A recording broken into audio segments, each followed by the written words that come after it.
Well, greetings and salutations, everybody. Welcome to the best damn movie-related show on the planet Earth, the John Campea Show, coming to you from right here on my YouTube channel. I'm, of course, your host, John Campea. It's an awesome honor and privilege to have you guys joining me here today. As you notice, I'm in the home studio here today, what I now refer to as Studio B. I'm in Studio B today because some of you guys might remember, we in our studio in Hollywood discovered, because of some incidents that happened, we have some roof issues, and when it rains in Hollywood, which it hardly ever does, we're getting leaking in the studio. And it's raining in Hollywood today, so I came to do this show from Studio B today. And you know what? Robert Meyer Burnett was going to join me via Skype today. However, we had some technical problems on his end.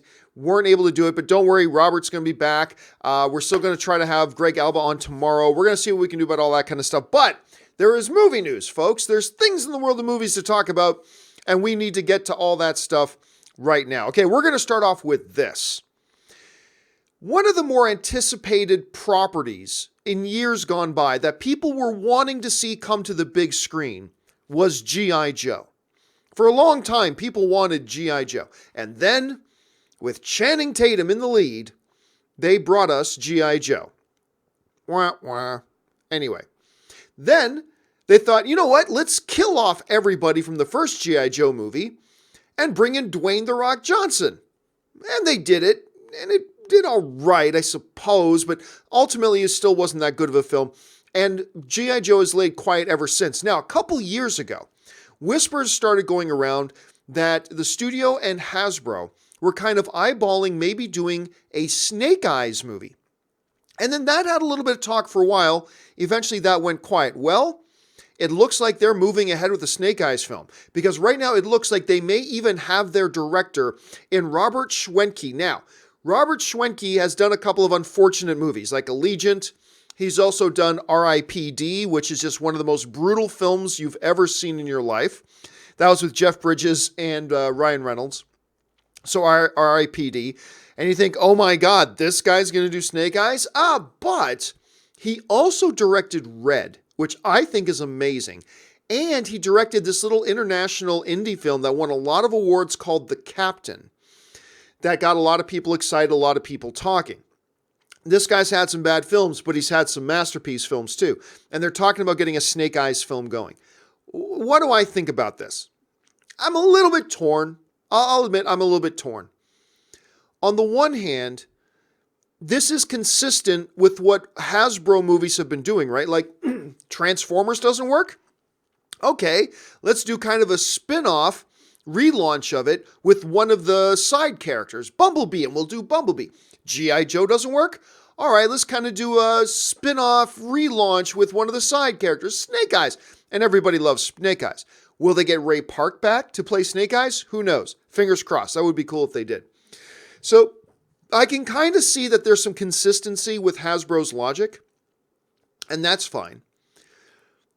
But a part of me also kind of feels like, I don't know, man. You tried G.I. Joe. You tried, and it didn't work. Does that mean you should never do it again? Not necessarily, but is now the time to do another G.I. Joe thing with the Snake Eyes and all that kind of stuff? A character who does not speak and you never see their face. Can you build a movie with your lead character and your title character who does not speak and you never see their face? I don't know, it's challenging. I mean, you kind of did half of that with Dredd, right? With Carl Urban as Dredd. You saw half his face, but you never saw his eyes or anything like that, but there's a lot of dialogue. So, I don't know. I don't know. I think, first of all, if you do a Snake Eyes movie well, it'll make a lot of people happy, because people love Snake Eyes. But can you do it well? I don't know. What do you guys think? Jump down to the comments section. Let me know what you think about that. Okay. Let's go on to this next off-the-top topic, which is another one that kind of caught me by surprise. I heard rumor a while ago, and I think you guys did too, that there was some talk about maybe making a Sesame Street movie. And if you're like me, you thought, how the hell do you do a Sesame Street movie? At any rate, it looks like things are moving forward, because right now it is being reported that Academy Award-winning actress Anne Hathaway is in talks to be the lead in a Sesame Street movie. So, this got me wondering, would a Sesame Street movie actually be a narrative film? Is this going to be a movie that actually tells a story and it's a narrative with a script? Or is it going to be like an elongated episode of Sesame Street where, I don't know, Anne Hathaway and Big Bird are going to go to the market to buy some melons, and then we're going to cut over to Count Dracula, or the Count, I should say. The Count with his new adventures in counting to 7. Like, I just don't know. And if you are going to do a narrative, what are you going to do? Like, here's what I would be interested in with a Sesame Street film. I would be very interested in a movie about Sesame Street, about the creators of the show and them getting it going and a lot of the obstacles they faced over the years. If you look into the history of Sesame Street, it's a really remarkable story. Right away, I would be interested in that. But a Sesame Street movie, I just don't know. I don't know how to feel about it. I don't know what way you possibly go with it, but clearly they're serious about it. And by the way, I know Anne Hathaway has taken a lot of grief over the last few years. I don't know what y'all are smoking. Anne Hathaway's amazing. She's an incredible actress. She is absolutely top notch. Like, if I don't know, like if you have not seen her in Les Mis, which she won her Academy Award for, unbelievable. And then recently she was in Ocean's 8 with just a Hall of Fame lineup of actresses, and Anne Hathaway stole the show. She was one of the supporting characters, but she absolutely stole the show. She's great. When it came to The Dark Knight Rises, I was most worried about her. Clearly, I wasn't worried about Tom Hardy. Clearly, I wasn't worried about Christian Bale. I was worried about Anne Hathaway in the role. At that time, I wasn't completely on the Anne Hathaway train yet. I think Anne Hathaway was the best part of Batman Rises. Dark Knight Rises, I should say. Anne Hathaway, sorry, I know it's going to get a lot of you mad. Anne Hathaway was the best part of The Dark Knight Rises, in my opinion, at any rate. So you take her into a Sesame Street movie? I don't know. This is one of those things I have no idea how to feel about this. I don't know what to think. What do you guys think? Jump down to the comment section and let me know your thoughts. All right. With that out of the way, guys, let's now go on and talk about our main topics. How do we select our main topics here on the John Campea Show? It's really kind of easy. You guys select the main topics by emailing me your topics and questions anytime, 24 hours a day, to john@thejohncampeashow.com. That's john@thejohncampeashow.com. Make sure you put the word topic in the subject line, guys. And as always, keep those emails to 90 words or less. All right, let's get to the first email. And the first email today comes to us from Paul Frank, who writes, "Hi, John. I'm hearing rumors online that a Spider-Man Far From Home trailer will be released this Saturday. I was wondering what you think they will do in this trailer since Peter is supposed to be quote-unquote dust. Will they do something clever like not show Peter at all, or Marvel knows there's nothing they can do?" All right, thanks a lot for the question, man. And yes, seem to be in the midst of Marvel Trailer Palooza right now. We had the Captain Marvel trailer. We've got the Avengers trailer coming. There was a lot of talk that was going to launch today. Then there came up that because of the funeral of President Bush, that they may delay it. And it looks like that's the case. Now there's whispers coming around that it may launch on Friday, that the Avengers 4 trailer will come out on Friday. But anyway, we've heard also whispers for a couple of weeks that they may do a Spider-Man trailer this coming Saturday. Now a lot of sites are running with that headline. Spider-Man trailer may drop this Saturday. It'll be interesting if they do, because follow me here. If they, in the same week, drop a Captain Marvel trailer, an Avengers 4 trailer, and a Spider-Man Far From Home trailer, could it be that Marvel is kind of setting up a story with the 3 trailers, right? Captain Marvel, and then the Avengers 4 trailer is a trailer for Avengers 4, but it's kind of part 2 of this story they're telling in the trailers, and then they follow that up the next day with the Spider-Man Far From Home trailer, which introduces something else. Let me do some wild speculation here. Okay, just completely unfounded, wild speculation. This is not based on any insider information, all speculation. I wonder, just wondering, I'm not saying I think this is what's going to happen, I'm just wondering out loud. I wonder if the Skrulls are going to play a role in Avengers 4 and maybe even in Spider-Man Far From Home. And the strategy of dropping Captain Marvel, Avengers 4, Spider-Man Far From Home trailers right in succession might have something to do with it. Now, if you saw the show yesterday, me and Robert, we both speculated that we're going to see Captain Marvel highlighted in the Avengers 4 trailer. I don't know that. I'm just guessing. But it's my speculation we're going to see her highlighted in the Avengers 4 trailer. And that there would be some connective tissue between the two trailers dropping so close. Captain Marvel is the connective tissue.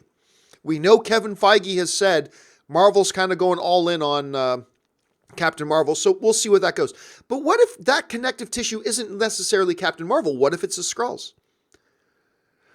And again, I don't really know that I'm basing this on a lot of facts. I'm simply guessing here that the only reason I would see you dropping 3 trailers to 3 different movies within the same week is if there's some kind of story they're telling throughout the trailers. If they're showing connective tissue between the 3 movies going forward. Will they do that? I don't know. But let's get back to Spider-Man Far From Home for a minute. Will they show Spider-Man in the Spider-Man Far From Home trailer? Yes. Of that, I have very little doubt. Now, many people like yourself will bring up, but John, Spider-Man's supposed to be dusted, aren't they? Well, they've got a movie called Spider-Man Far From Home. The cat's out of the bag. There's nothing left to hide. It's out of the bag, right? It's like this. It's like your long lost cousin is coming for dinner, right? And your sister arranged for your long lost cousin, who you have a great relationship, to come over to dinner. And your sister tells you, guess what? Cousin Frankie is coming to dinner tonight. What? I haven't seen Cousin Frankie in forever. That's awesome. I thought he was serving overseas, blah, blah, blah. Nope, Cousin Frankie's coming to dinner. But then Cousin Frankie shows up for dinner, but you say, don't knock on the door, sneak in the house so you surprise him. What surprise? The sister already told you that Cousin Frankie is coming to dinner. What's the point in trying to hide Spider-Man in the Spider-Man trailer when it's a trailer for a movie called Spider-Man? What's the point? The cat is out of the bag. There is no more surprise. There is no more secret. Everybody knows Spider-Man's coming back. This isn't some close to the vest industry insider information. Everybody knows Spider-Man's coming back. As such, when you drop a trailer for a movie called Spider-Man, what's the point in hiding Spider-Man in the trailer? I just don't see any function to it. I don't see any purpose to it. Look, if Marvel had, and they were playing it really close to the vest, and they had a movie coming out 2 months after Avengers 4, and it was just called a Marvel Untitled Mystery Movie. And Marvel knows it's Spider-Man. And maybe a couple of people, but they don't tell you it's a Spider-Man movie. They just have a Marvel mystery untitled movie coming 2 months after Avengers 4. And then you do a trailer. You show the world and what's going on and stuff like that. Maybe an antagonist or two. But then you'd have reason not to show Spider-Man. Then you'd have a practical reason not to show Tom Holland, right? Because you're trying to keep the secret. But the movie is called Spider-Man. Publicity shots of the movie have already been coming out. There is no secret to keep here. But again, I want to go back. Let me know what you guys think about this theory of mine. About Marvel strategically putting out these 3 trailers, possibly in the row, possibly in the same, within a week of each other, as telling some kind of a story that really connects these 3 upcoming movies. Maybe I'm way out in left field. I mean, like I said, I'm not willing to put money on that. That's just some wild fan speculation I'm doing. But what do you think? Do you think there's any merit to that? Jump down to the comment section and let me know what you think. All right, with that out of the way, let's move on to the next email today. And the second email today comes to us from Kyle Wilmore, who writes, Hey, John. Heard you mention Between Two Ferns with Zach Galifianakis on Tuesday's The John Campea Show, and wouldn't you know it, mere hours later, It is officially announced there is a Between Two Ferns movie in the works at Netflix with Zach Galifianakis returning. It looks like production is already underway, and I couldn't be more excited. What are your thoughts? Are you more excited for this or for the upcoming Ron Burgundy podcast? All right, for those of you who may have missed yesterday's show, and this was funny. On yesterday's show, we talked about the news that Will Ferrell is launching a Ron Burgundy, as Ron Burgundy in character, podcast for 2 seasons on iHeartRadio. And we talked about that. I love the Ron Burgundy Anchorman character. I think he's hilarious. I'm going to listen to this podcast as soon as it's available. So that was great. But during that discussion, I brought up to Robert, I said, you ever see Between Two Ferns with Zach Galifianakis? I said, that reminds me, this whole Ron Burgundy thing reminds me of Between Two Ferns. And by the way, guys, if you have not seen Between Two Ferns, you absolutely must watch Between Two Ferns. It is so hilarious. 2 episodes in particular. The one Zach does with Bruce Willis, and the other one is he does with President Barack Obama. Check those out. They are hilarious. At any rate, wouldn't you know it, just like he said in the email, mere hours later, it becomes official. News comes out that Between Two Ferns with Zach Galifianakis, a movie is in the works over at Netflix. Now, let me say this. I love Between Two Ferns. And Zach Galifianakis, when he is on and on his game, he's great. And he's particularly great in Between Two Ferns. That being said, the same feelings I have about this Sesame Street movie, which are, okay, yeah, I mean, Sesame Street, big IP, there's something to be done there, but what do you do with a Sesame Street movie? I kind of have that same, I'm not going to say hesitation, but I kind of have that same question. All right, Between Two Ferns works great as a 7-minute online sketch. What do you do for a movie? Like, do I want to follow along Zach in this persona of himself going to the grocery? I mean, I don't know. I love Between Two Ferns, but can this be a 90-minute movie? Maybe. I'll admit, I might even have a little bit more apprehension than excitement about it. Like, let's put it this way. I would be more excited right now if Netflix had announced that they are going to be doing full-fledged seasons of Between Two Ferns with Zach Galifianakis. 15-minute episodes, 12-episode seasons, and he's going to have a different big guest on. I would be thrilled to hear that. I'm definitely, you got my attention with the Between Two Ferns movie, but what do you do? I'm not really sure. Because what makes Between Two Ferns so great is just Zach sitting in a chair doing his persona with some famous person that he's obviously insulting, which is so funny. It's so well done.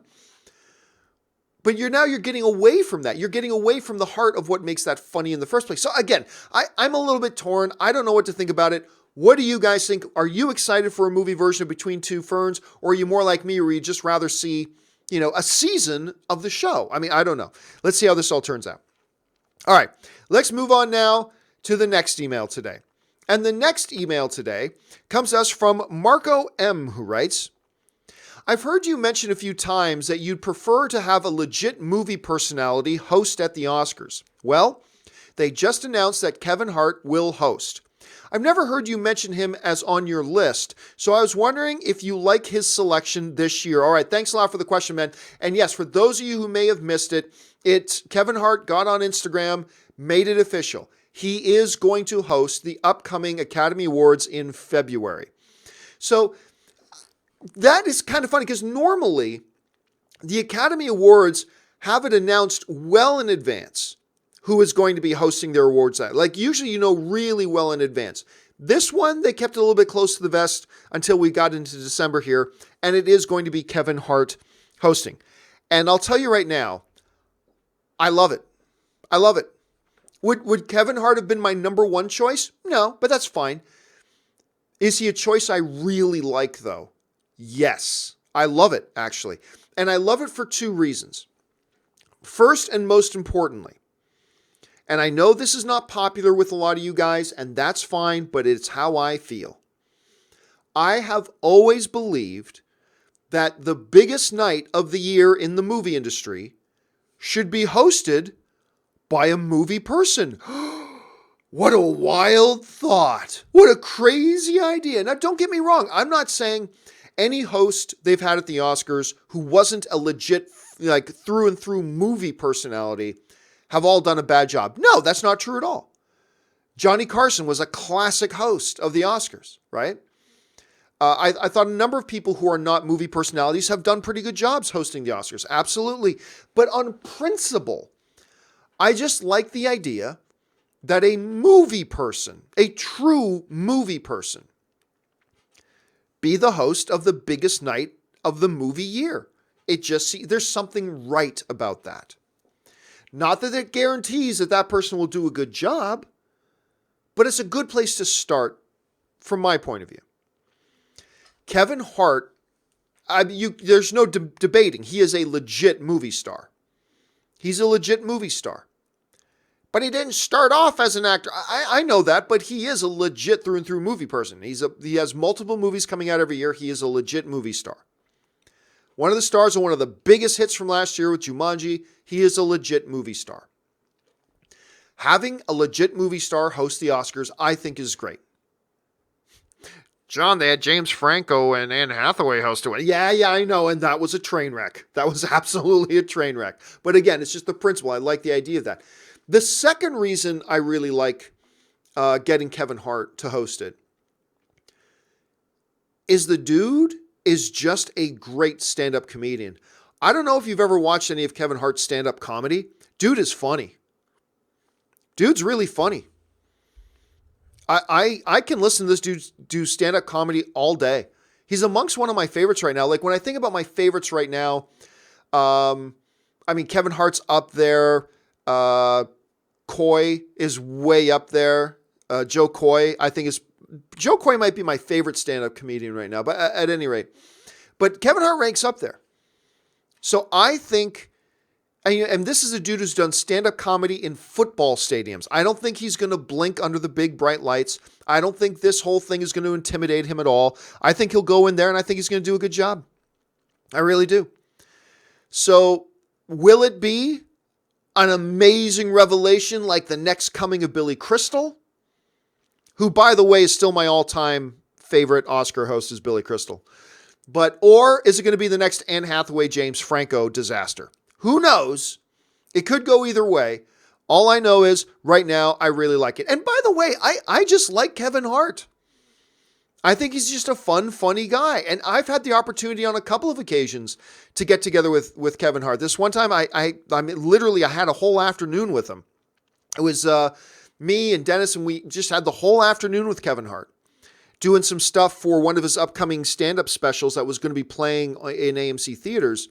And I had a chance to spend the whole afternoon with him. And he was gracious, very nice, considerate, funny, polite. Really not like his public persona. Because, it's kind of rah, rah, rah, but he was actually very polite, just super nice guy. So I know there's been stories and that's fine. All I can do is speak to my experience with the guy, and I've liked my experience with the guy. So having him host the Oscars, I'm totally okay with it. It doesn't guarantee it's going to be good. Could be a train wreck, but I at least like it as a starting point. All right, let's move on now to email number 4. And email number 4 today comes to us from Julia Venth, who writes, "Greetings, John. Love the show." Thank you so much, Julia. I admit I was dead set against this Joker movie when they first talked about it. But after seeing some of the images and seeing you were never really here, I've done a total 180. Now I can't wait for it. What do you think about them wrapping production so fast? Did they rush the film? And did you see the newest images? All right, thanks a lot for the question, Julia. Thanks a lot for the question. And yep, it's done. Joker has wrapped production, ladies and gentlemen. It's in the can. Now, they still have post-production work to do on it, for sure. The movie's not in the can, but the production, the shooting of the film, done, finito. Let's go to the one thing you were mentioning, Julia. Does it feel like they shot it really fast? And did they rush it? Well, no. They shot the film in 3 months. And while, yes, there are some really big, huge blockbusters that will take 5 or 6 months, whatever, to shoot, the vast majority of movies shoot between, 10 to 12 weeks. A lot of them shoot in 2 months. A lot of them shoot like 8 weeks. Some of them shoot less than that. So a movie like The Joker, which I don't suspect is going to be really big, heavy visual effects intensive, them shooting in 3 months, totally par for the course. That's totally normal. That's not a rush job. That's not anything like that. That is a totally normal length of time for them to shoot their movie. Maybe even a little longer than some others. Now, as far as the newest images, yes. Look, I gotta say, I've loved every image we've come. And this image is no mistake. He's standing there so cool. He's got the cigarette in his hand. I love this. And you're right. You were never really here. First of all, I don't know how. Forget You Were Never Really Here. Take that movie out of the equation. I don't know how you don't fall in love with an idea of Joaquin Phoenix playing the Joker. Just in general. Hey, it's all subjective. If you don't like the idea of him, that's totally cool. I'm just saying, I can't wrap my head around that. I just can't wrap my head around not being excited about the idea of a Joaquin Phoenix playing the Joker. Think what you will about the existing DC brand, about the existing slate of DC movies that are out there. Maybe you haven't liked them. I get all that. That's fine. But just in principle, on its surface, the idea of a Joaquin Phoenix playing the Joker, come on. And then if you have, like Julia did, seen You Were Never Really Here, forget about it. It's like, oh my God, this guy playing the Joker, sell me. I'm done. This is great. We've seen a lot of images coming out. We've got, I believe this image is like from the final day of shooting the movie. And there was 1 or 2 other images on the same scene with Zazie Beetz with like a girl who I guess plays her daughter or something like that. I love the look. I've loved the look of every image we've seen. It took me a minute to warm up to it. The first image we saw, I'm like, I don't know, but it has totally grown on me. And I am completely on board for this. And by the way, in general, I'm just on board in general for this movie. I've said right from the beginning, the idea of doing a movie outside of their existing shared universe is brilliant. It's brilliant. Not every single frickin' thing has to be in a shared universe. Dear God, can we get away from that a little bit, please? It doesn't have to be either or. I'm not saying get rid of shared universe films. I'm just saying, why does every fucking thing have to be in a shared universe? It drives me nuts. Most of the greatest movies ever made are not in shared universes, all right? And the idea is, when you look at the comics themselves have always told great alternate reality stories, Elseworld stories.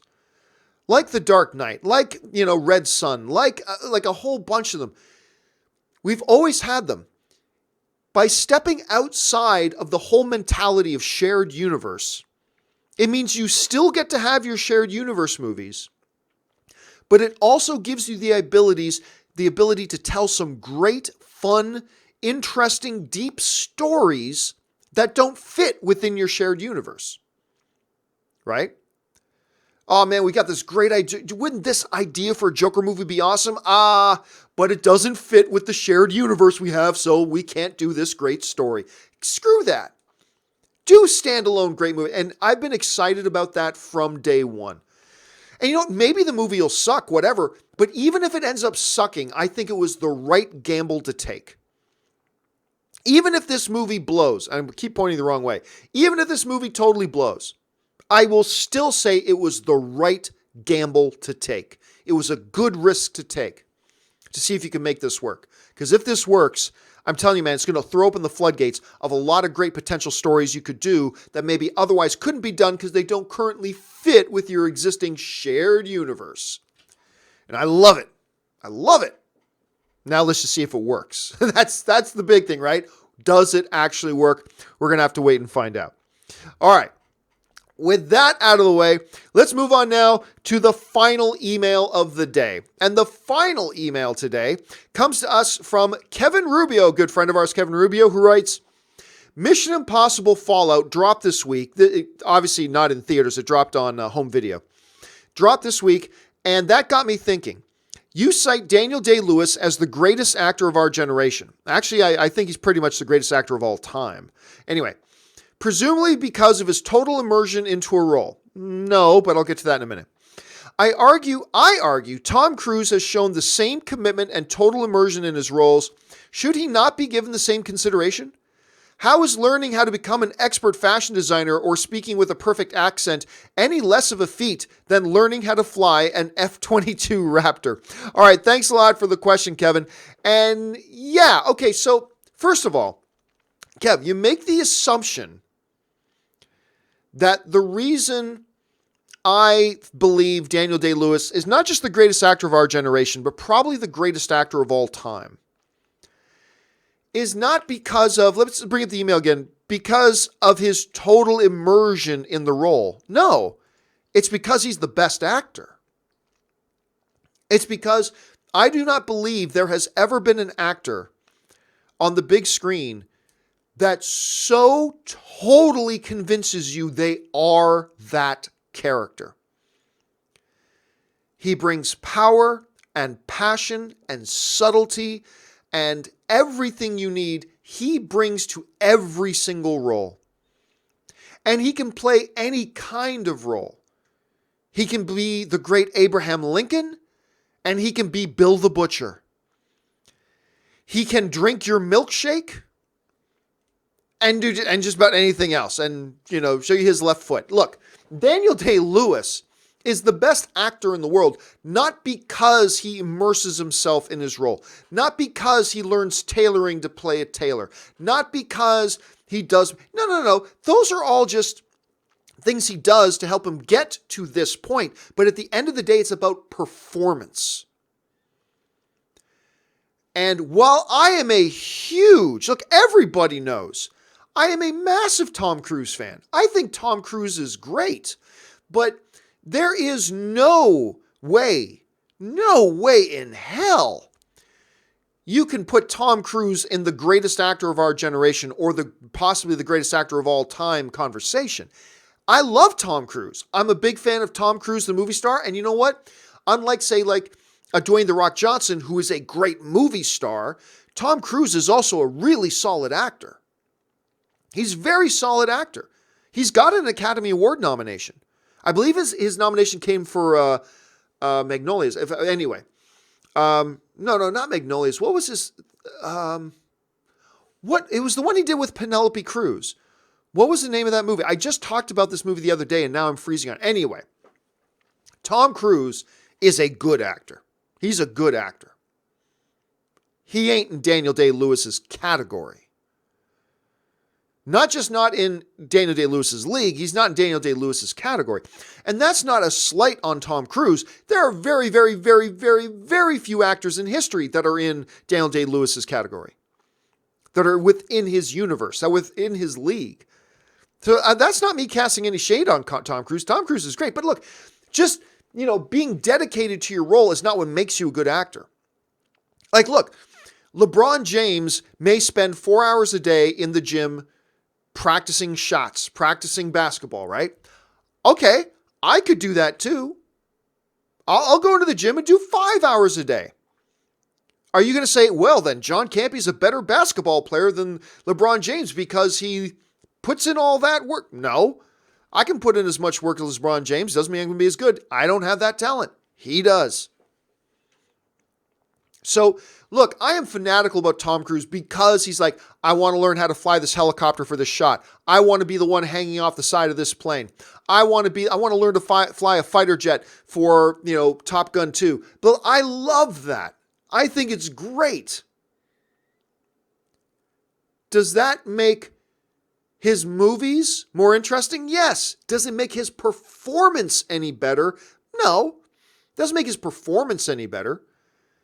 And his performance is good. He's a good actor for sure. In Daniel Day-Lewis's category?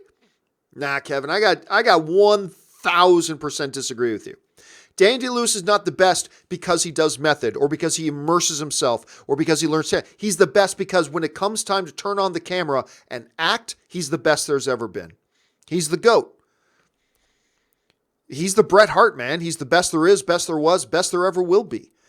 And anyway, that's just the way I see it. But again, it's all subjective. It's whatever you think. If that's what you think, that's great. I'm not going to dispute it. I'm just going to say you can't convince me of that. To me, he's just in another stratosphere, just in another complete stratosphere. Anyway, with all that stuff out of the way, guys, let's save some time now and go over and take some live questions. You guys have been firing in a bunch of live questions, so let's get over to those right now. And we're going to start things off with Spencer Main, who writes, "Perfectly balanced, as all things should be." Such a great line.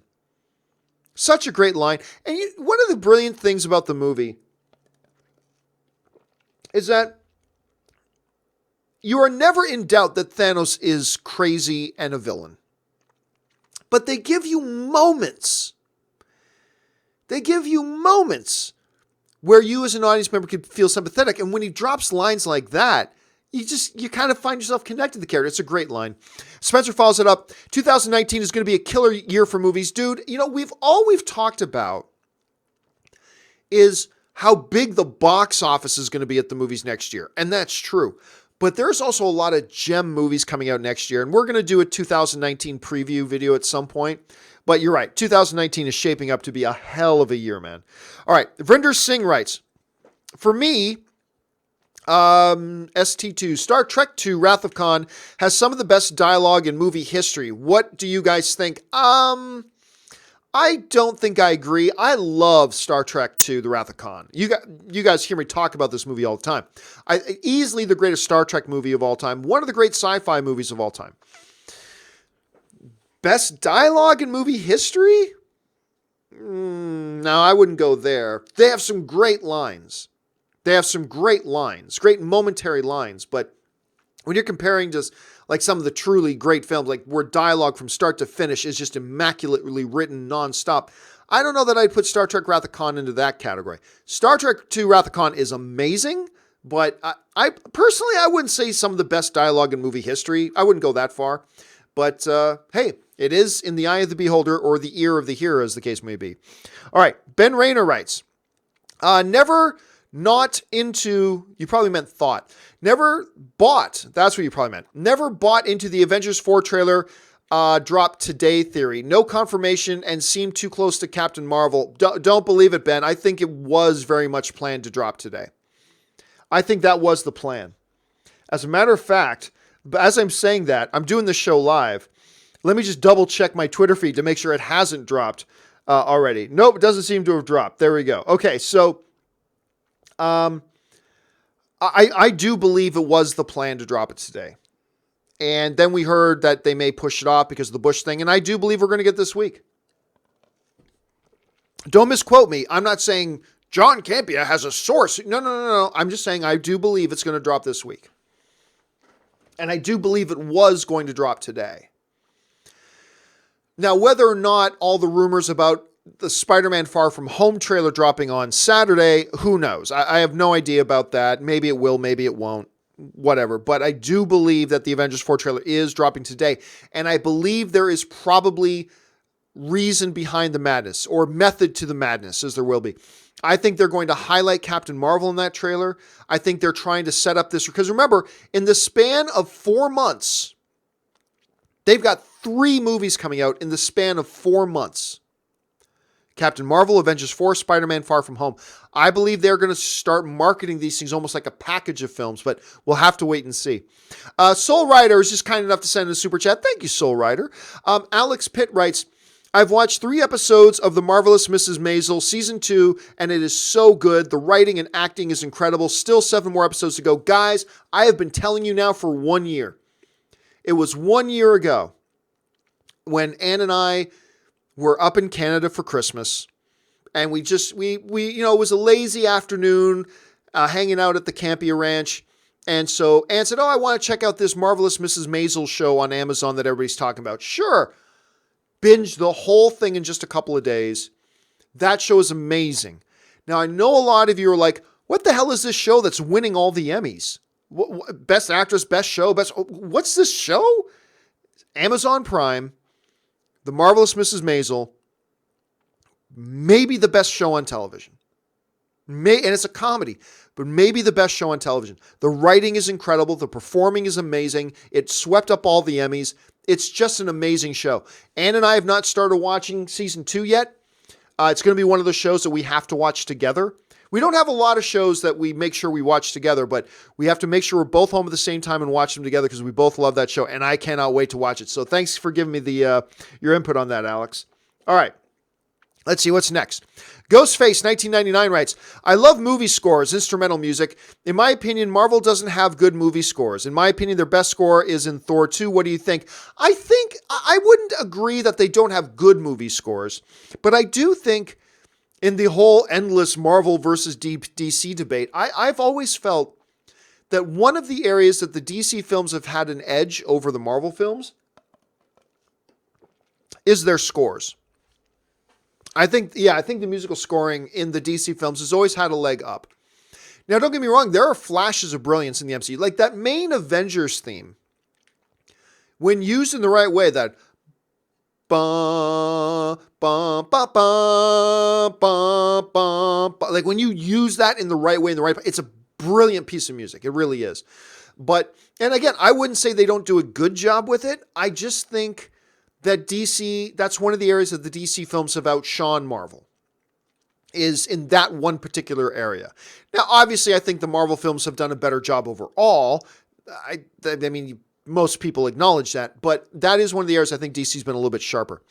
Curtis Lopez writes, I know John's opinion, but what's Robert's opinion on the Bill Maher? Oh, God, Curtis, my friend, my brother, why are we still talking? Why?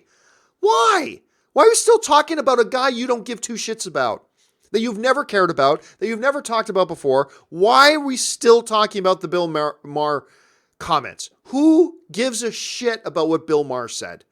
It's time to move on from that. Now, if Robert was here, I would pose the question to him for you. But why are we still talking about this? It was irrelevant and a non-issue when it first happened. It's even more irrelevant and still a non-issue today. Why are we still talking about it? My brother, my friend, my fellow film fan, why still bring it up? Why still talk about it? Look, in the words of Elsa, let it go, just let it go. Move on, let's all move on. Again, if Robert was here, I would pose the question to him for you. But he's not, so let's just move on from that. Let's see here. Ben Hayusa writes, breaking news, Avengers 4 has been delayed, so no trailer this Friday, people. Imagine the eruption of the internet. Jokes aside, I'm actually stoked. Oh my God, if they came out. Avengers 4 has been delayed by 6 months.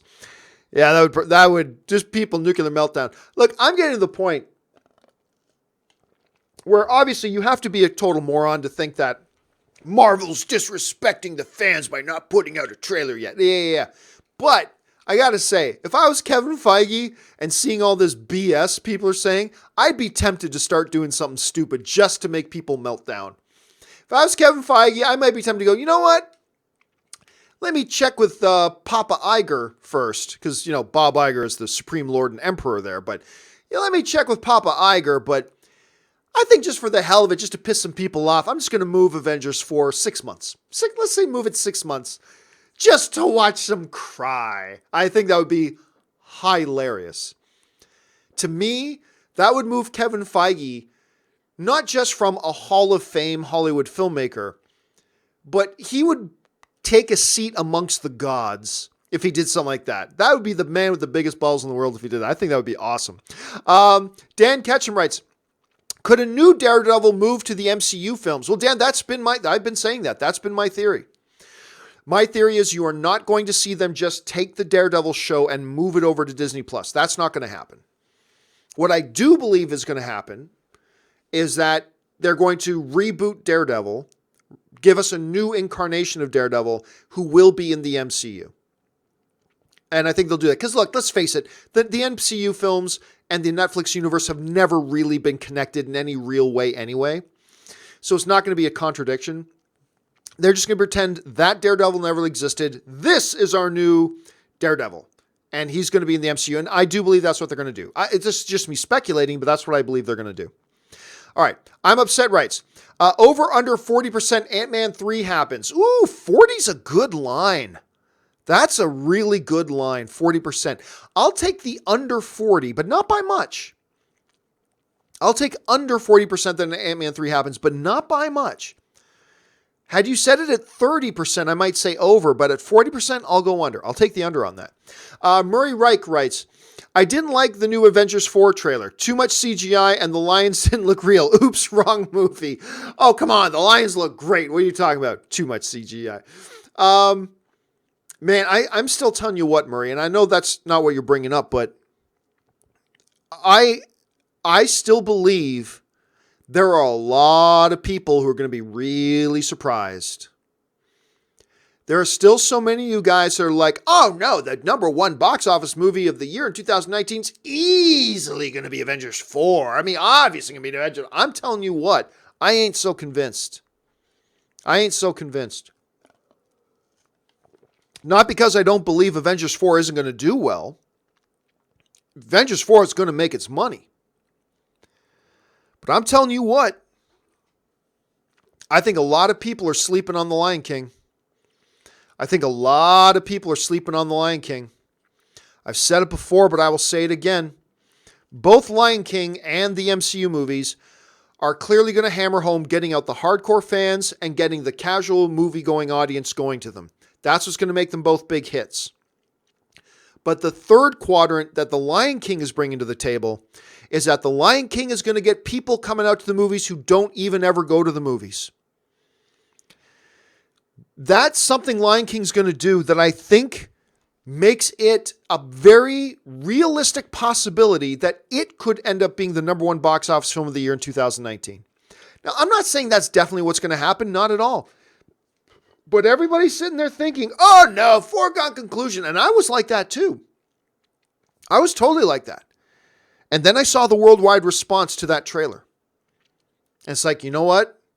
I am no longer convinced that Avengers 4 is still going to make just as much money as it was before. It's going to make tons of money, might even join the $2 billion club again. I'm just telling you, do not sleep on The Lion King. Lion King could be a 2.1, 2.2, who knows? I'm not saying it will be. I'm just saying I think a lot of people are sleeping on it right now. All right. Denmar95 writes, hey, John, and greetings from Austria. Well, hello, Denmar. I love Central Europeans' Christmas traditions, so today I wish you a happy and safe Krampusnacht. Krampus night. Well, you know what's funny? The whole thing about the Krampus. I had never, and I don't think anybody had ever even heard of the Krampus. Obviously, it's a mythology that's been around a very long time.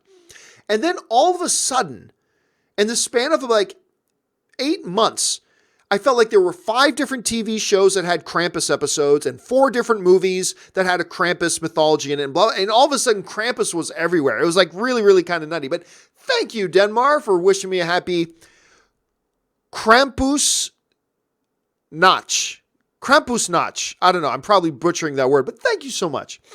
Stubble McShave writes, if Van Damme met Dolph in an MMA fight, who would win? I'll go Jean-Claude Van Damme. Jean-Claude Van Damme has legitimately been a martial artist his whole life. So I will probably give the edge to him. Don't get me wrong. I wouldn't get into a cage with Dolph Lundgren either, but I think Van Damme would take that. All right. Denmar95 writes, explanation. Tonight is the night before the Feast of St. Nicholas, December 6th. Krampus, the half-goat demon of Christmas, will punish misbehaving children. He goes around and takes children and puts them in his sack and takes them away. It's like, be good or else the Krampus will come and get you. It's an amazing mythology that I am shocked has gone so unknown in Western culture for so long until it finally kind of sprung up and became a big thing. ZOMG Ruler writes, mixed reactions to Captain Marvel trailer. MCU's Last Jedi? Oh my God, no. You're talking about a trailer. It's a trailer. It's not the movie. It's a trailer. Now, once the movie comes out, if the movie's divisive, well, then we can talk about that. But this is a trailer. So, no, it's ridiculous to try to compare reactions to a trailer to a movie. A lot of us hated the Edge of Tomorrow trailers, but the movie was fantastic. A lot of people hated the John Carter trailers. The movie's great, though. On and on and on. We've seen many, and look, I'm still convinced to this day, there's a lot of people that are just getting upset over the Captain Marvel trailer because they're waiting for Avengers 4. I'm not saying that's the reason everybody is. I'm just saying I believe that has a role to play in this. And so honestly, the Captain Marvel trailer was a good trailer. It was good. It was good. It wasn't good enough, but it was good. Some spectacular moments. Just not good enough, you know? Especially in the like as everybody is panting and drooling like a hyena waiting for the Avengers 4 trailer. I mean, listen, it's all of us right now, right? We're pretty much just hyenas going, where's the Avengers 4? That's all of us. We're just waiting for the Avengers 4 trailer, right?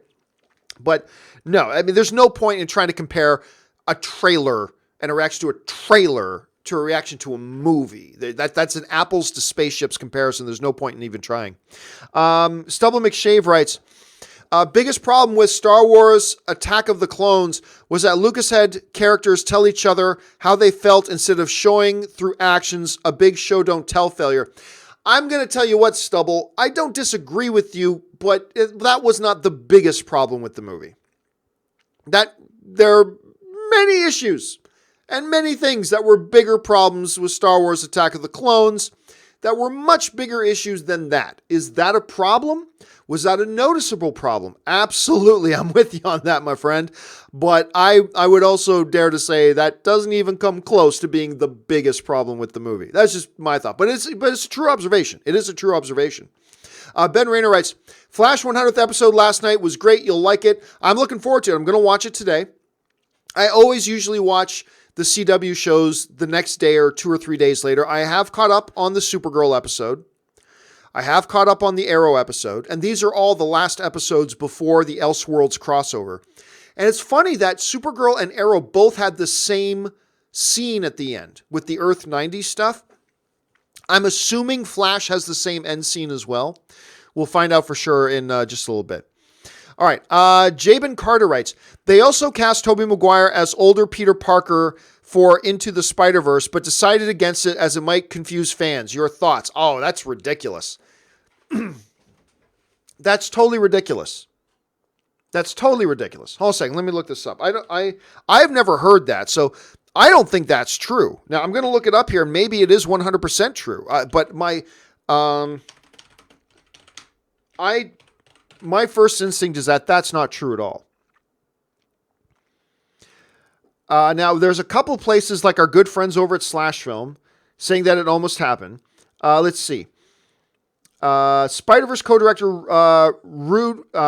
Rodney Rothman says, there were many thoughts about where we could put Tobey Maguire and others. I think after this film, though, those thoughts might have a little more traction. But before this movie and introducing the idea of the Spider-Verse to the audience, I think everybody was afraid that it would just really confuse people. But now it would have been fun. I mean, that's ridiculous. It's an animated movie. It's an animated movie. That's totally preposterous. I don't buy that at all. Look, all due respect to Rodney Rothman, you'd have to be an idiot to think, oh, Tobey Maguire, who nobody has seen on the screen in years, in a non-live action role, just voicing a character in an animation is going to confuse people? No, that's BS. That's total BS. That's a lie. That's just saying something cool. If they were really thinking about a way to get Tobey Maguire involved, there was something else that stopped it. It wasn't, oh, it would have confused audiences. 75% of the people wouldn't even have been aware that was him doing the voice. It's a ridiculous notion. The dude hasn't been Spider-Man in over a decade. It would have confused audiences that he did the voice of an animated character? BS. Bull. I don't buy that for a second. Absolute nonsense. So I'm just going to go ahead and make the assumption that Rodney Rothman isn't that stupid, because you'd have to be pretty stupid. So I'm just going to assume he's not that stupid, and he's just giving spin or saying something, or just they don't want to say why he really didn't do it, because that is a ridiculous thing to say. Absolutely preposterous thing to say. Anyway, Lee, where is it? Lee Mallinson writes, don't like it if there's narrative reason for Larson's monotone acting. I don't want a movie with a brainwashed Hawkeye as the main character. Well, that's the thing, Lee. Say that all you want, but see the movie. I don't want a movie that does this. You don't even know what they're doing with the movie. It might be the absolute perfect thing for them to do. So before jumping to any conclusions, see the movie. See the movie. Because, look, I just don't know why there are these people who suddenly think Kevin Feige overnight became a moron. This is still the same guy who is the architect of the entire Marvel Cinematic Universe. This is the same guy who is the architect of the Avengers and of Captain America Civil War and of all the great movies. This is still Kevin Feige. This is the same guy, right? I just don't understand how all these people think all of a sudden overnight Kevin Feige just became a blibbering idiot who was incompetent at his job and doesn't know how to put good movies together. I think after 20 plus films, Kevin Feige has earned the benefit of the doubt until we see it, right? And then once we see it, we'll pass our judgment on it. But until we see it, I just don't know. I just don't understand the rationale of some people just suddenly thinking Kevin Feige just magically doesn't know what he's doing anymore. The same Kevin Feige who is the architect and the whole man behind Avengers 4 coming out, and we're all so excited for Avengers 4. You do know it's the same guy in charge of that's in charge of this one, right? You do know he's the architect of all of it, right? You do know that not one single thing happens in any of these movies that he doesn't put his stamp of approval on, right? Like, you do know that, right? So I think after 20 plus movies and 10 plus years, that Kevin Feige has earned the benefit of the doubt. And and we don't know that this is the case, by the way, if there's kind of a brainwashed living in a fog Carol Danvers for a part of this movie, I think Kevin Feige's earned the benefit of the doubt that if he's having that happen in that movie, then there's a really damn good reason he's got that happening. And I just think after 20 plus movies and 10 plus years, he's earned that benefit of the doubt. Now, again, that benefit of the doubt goes out the window once we see the movie. Because benefit of the doubt doesn't play into it once you see the movie. If you see the movie and it doesn't work, then it doesn't work. And we pass our judgment on it as such. Like, look, I gave Shane Black all the benefit of the doubt in the world before seeing the new Predator movie, right? This is the guy who did Kiss Kiss Bang Bang. This is the guy who did The Nice Guys, which is like the most underappreciated movie the past 10 years. I love Shane Black. Shane Black, he gets my benefit of the doubt. But then guess what? We saw the new Predator movie and it sucked. So benefit of the doubt goes out the window once we see the movie, for sure. But at this point, Lee, I would not be presumptuous enough to say, oh, if Kevin Feige's decided to do this in his movie, it's the wrong thing to do. No, I'm going to give him the benefit that's probably the right thing to do. And then we'll see the movie and we'll make our decision.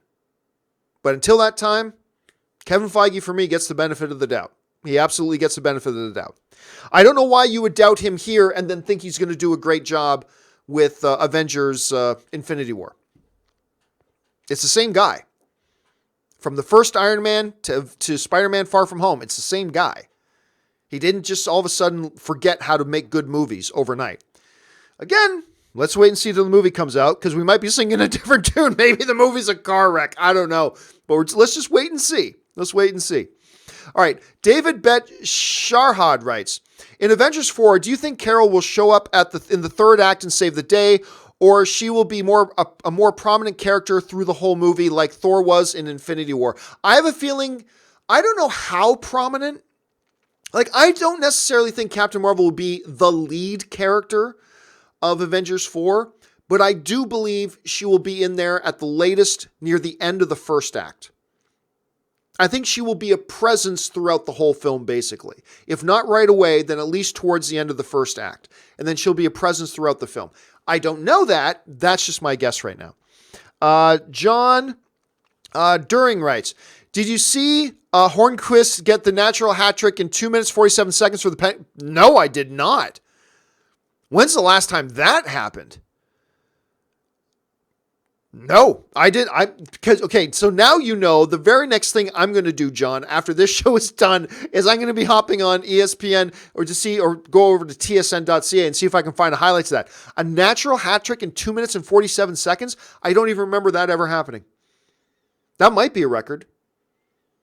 I'd have to look that. Daryl Sittler might have done it, but woo, I got to look that up, man. Thanks for letting me know about that. Zach Remsburg writes, hi, JNR. Unfortunately, R's not here. Flashlight last night was amazing. Wanted to say I have loved Robert's contribution to the John Campea Show lately, and Weekly Hero, your chemistry is great. Thanks. I mean, Robert and I actually really like working together a lot.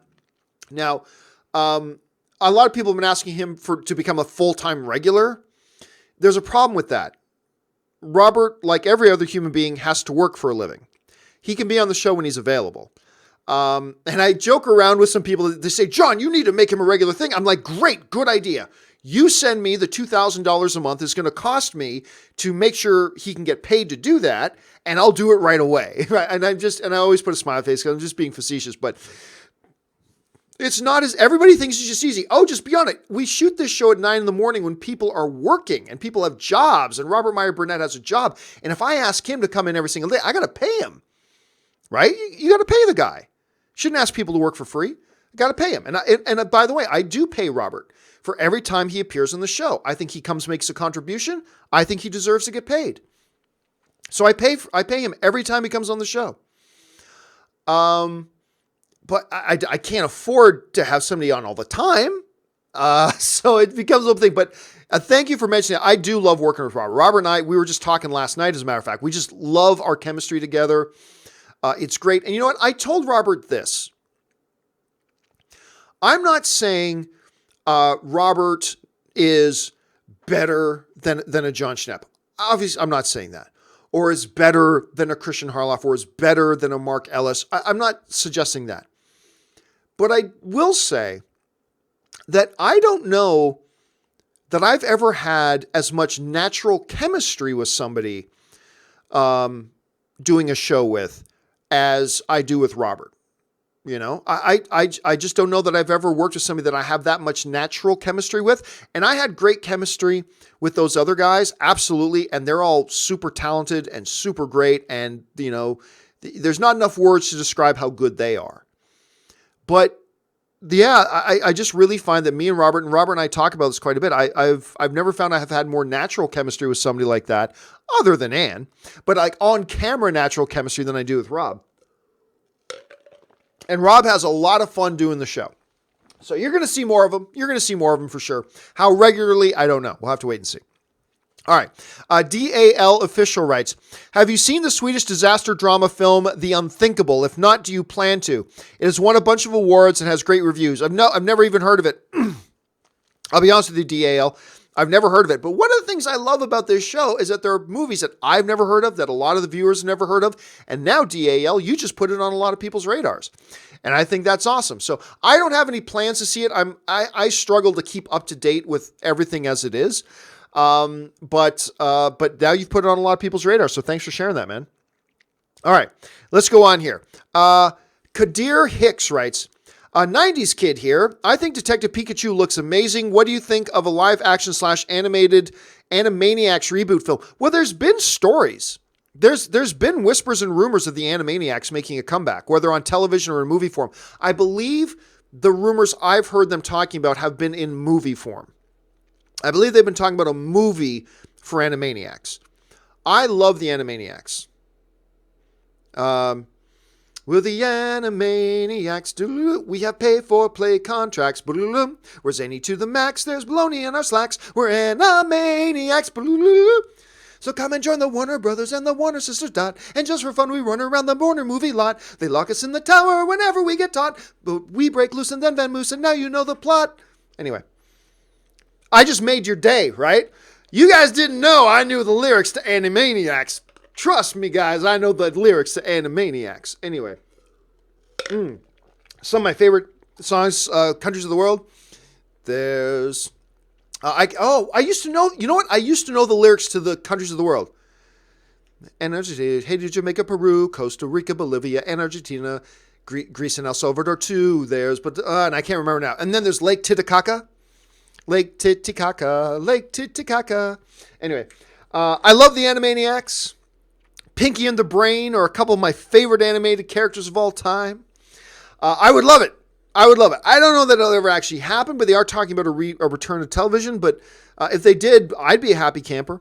Patrick Conway writes, hope Vincent gets nominated for something for Kingpin. It all depends. I mean, I want Vincent to get nominated if he is truly in the top 5. There may be 5 other performances that are better than him, and he doesn't get nominated just because we loved him in that. He's got to be in the top 5.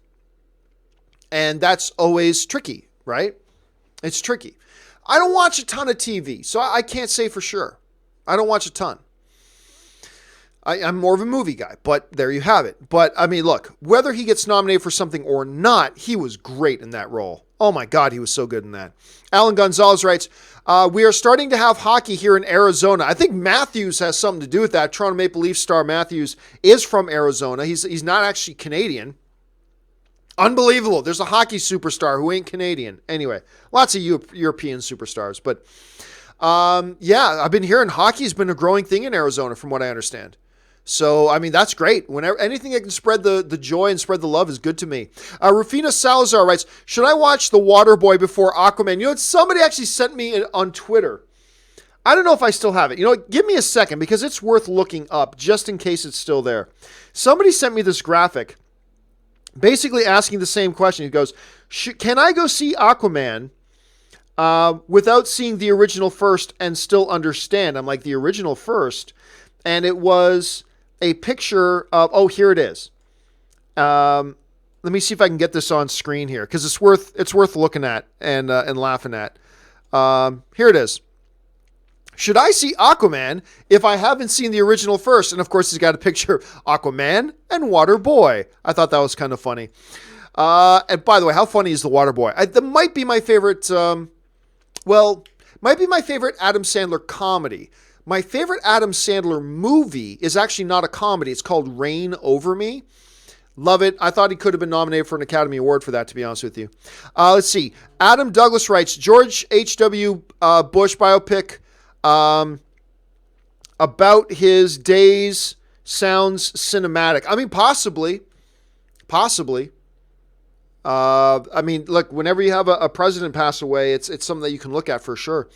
Patrick Conway writes, I hate people saying Marvel owes them the trailer. Oh, I know. It's ridiculous. Like, it's just entitled, whiny little babies. Right? Disney's disrespecting us by not giving us a trailer. Shut up. It's a commercial. They'll put out the commercial for their movie when they think it's best for them. That's how it works. They owe you nothing. They owe you good entertainment. That's what they owe you. That's what they owe me. They owe us good entertainment because we give them our entertainment dollars, so they owe us good entertainment in return. But therein, the transaction ends. They owe you nothing when it comes to when they put out or how they design their marketing campaigns. And look how much everybody's talking about it, and the trailer's not even out yet. I'd say they're kind of geniuses over there. Jared's Reviews writes, saw Creed 2 and was a solid movie, but didn't love it. Stallone gave a hell of a performance again. Also, the training in the desert was insane. Yeah, I think I did love Creed 2, but I didn't like it as much as the first Creed. I thought the first Creed had a little bit more heart to it, but it was a very worthy follow-up. Very good movie. Little formulaic, yes, but sometimes formulas are good. Formulas are formulas for a reason because it's a recipe that works and gives you a delicious dish. I thought Creed 2 was delicious. I thought it was really good, but again, I didn't think it was quite as good. But you're right, that desert scene was kind of nuts, man. That was kind of nuts. I liked it. I still prefer the training scene in Rocky 3. Well, I think the greatest training scene ever is Rocky 4 when he goes to Russia. But the training in Rocky 3 when Apollo takes Rocky back to his roots, back to Apollo's roots, that was insane too. That was all really good stuff. Okay, let's see. Really Tired 64 writes, if the Avengers trailer does not clear this week, could they be holding it until Aquaman is released so Marvel can once again steal DC's thunder? Look, Marvel doesn't care about DC's thunder. Marvel cares about doing what is best for their Marvel movie. That's all Marvel cares about. They care about what is best for their movie. And if December 21st is what's best for their movie, then that's what's best for their movie. But it looks like they have determined that this week or next week is the best time to drop their trailer. So they're not going to go, screw what's best for us. Let's just go mess with DC. I don't think that's the case. Alan Gonzalez, because by the way, stealing DC's thunder does not make Marvel any more money. Marvel doesn't get $1 extra for stealing DC's thunder. Doesn't help them in the least, really. So keep that in mind. Alan Gonzalez writes, I don't know why I want to see a movie with Owen Wilson and Steve Coogan from A Night in the Museum. I mean, look, I'm not a big fan of the Night at the Museum movies, but those characters had some enjoyable moments. I'm not a big fan of this series, but I thought they had some enjoyable moments, so I can understand that. Sure, why not? I get that, Alan. Don't diss yourself for that. Blake Carson writes, I don't want it to happen, but inevitably Feige will retire sometime. When do you think this will happen, and who would you like to see take his place? Well, the reality, it's a long way from happening. Kevin Feige is a young man. I mean, he's like 45. So he's super young. So he's not about to retire anytime soon. He might even be younger than that. So he's not going to retire anytime soon. He may move on to something else and try new challenges. That might happen, but retiring is a long way off. As far as who would I like to see take his place, hopefully nobody I've ever heard of. Look, when Kevin Feige took over the MCU, nobody knew who Kevin Feige was. Right? We often talk about who do you want to see replaced, and we often instantly go to famous people. But honestly, I got a feeling Kevin Feige will probably select his own successor. But I really don't care if it's anybody I've ever even heard of. Because again, nobody knew who the hell Kevin Feige was. You know what? The MCU was even going, and a lot of people still didn't know who Kevin Feige was. It wasn't until they got closer to the Avengers, the first Avengers, that people started recognizing his name. And even then, people didn't really care. I remember talking to Kevin Feige once, and nobody else around even recognized him. They were all lining up to talk to some of the other people, but nobody was kind of talking to Kevin Feige. And I was like, the dude behind everything? This is the guy I want to talk to. And I was talking to him and I had him all to myself for a long time. And then, we had him come into the studio and all that kind of stuff. Now, Kevin Feige is like the rock star, right? But it was different a while ago. Whenever they replace him, I really don't care if it's somebody we know. I would just make sure it's somebody who's got a good head on their shoulders, knows what they're doing, is consistent, is smart, is calculated, and has the strength and endurance to stick to their plan. And if that's somebody we've never heard of, great. Great. That's what I'm looking for. I'm not looking for a flash name. I just want them to get a good person in there. Santez Henderson writes, love seeing you play Spider-Man. Great story. And yeah, for those of you who haven't seen, I've been doing a little bit of playing chats, but I used to do a lot of playing chat with World of Warcraft. I'm kind of done playing World of Warcraft. And now I've been doing some playing chats playing Spider-Man. And I actually had Ann on the video with me last night, which was a lot of fun. So I put that up. I'm enjoying it so far. I'm having a good time, even though I still can't for the life of me use a PlayStation controller, man. I still have a really hard time with that. Let's see. Aviator. Oh, we took a big jump. Hold on a second.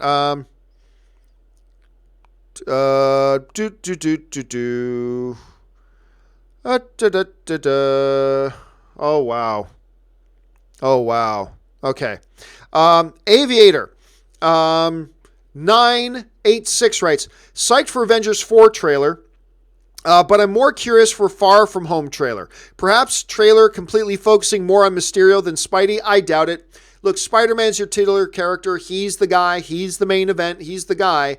You gotta feature Spider-Man. The movie's called Spider-Man. You gotta feature him. And you know what, Aviator? Look, I am more excited to see the Avengers 4 trailer. But as far as curiosity goes, I'm with you. I am far more curious about the Spider-Man Far From Home trailer. Because I'm dying to know, number one, what are they going to do in the Spider-Man movie? But really, I'm just dying to see how they have planned to handle the fact that the last time we saw Spider-Man, he was turning into dust. And now he's back. And how are you planning on handling that in your trailers? I am just dying out of curiosity on multiple levels for this one. So, yeah, that's me. Let's see.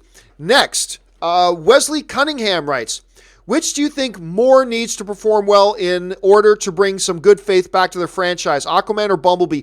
Aquaman. I think by a mile, Aquaman. Look, because people care more about their comic book movies than they do with the Transformers movies.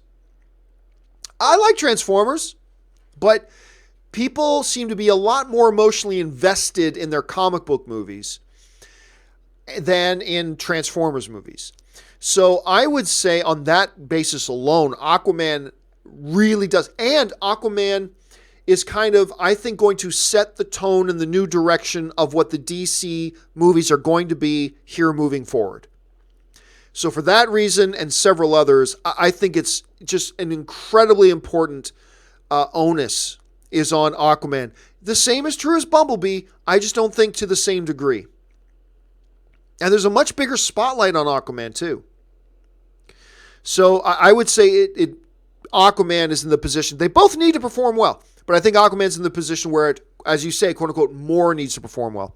Blake Carson writes, you and Robert are a kick-ass duo. Love it. Thank you so much, Blake. I appreciate that. And I know Robert would appreciate that too.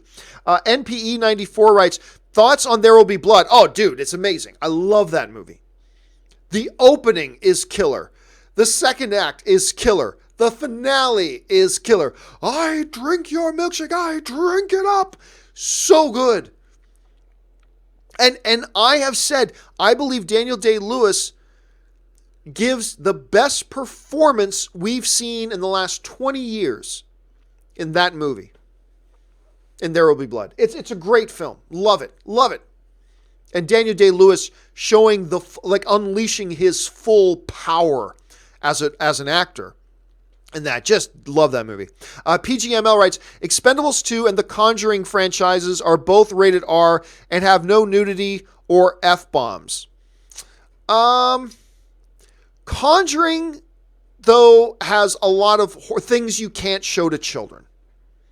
Conjuring has a lot that you just cannot show to children. With Expendables, it's a thing I always say. It's blood, man. You can't show a lot of blood. You just can't do it. I think that's the perfect example of what I've been saying, PGML. You take the blood out of Expendables and the gruesomeness of the kills, yeah, that movie can probably be a PG-13. Horror is on another different kind of level. Horror's a little bit different.